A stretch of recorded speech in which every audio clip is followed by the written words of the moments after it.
Сразу эле айтам, бул фейк, бул туура эмес маалымат. Мен деле уктум ар кандай аутизмдин эмнелери келип атат, сүйлөмдөрү эмне кылып атат деп. Жок, андай жок.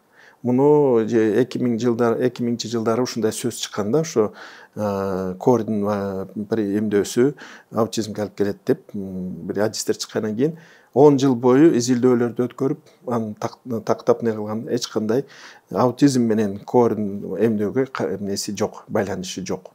То есть прививкалар ошого эмне.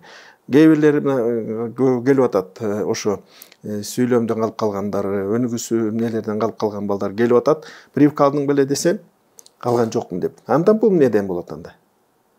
Казыр аутизмге окшогон балдардын баарын сурап коелу, 50-60% вообще прививка деген алган эмес. Ал каяктан анда чыкты? Прививка менен байланышы болсо. Ал башка себептерден болот. Эмдөө берде эч кандай эмеси жок мунун. Ошо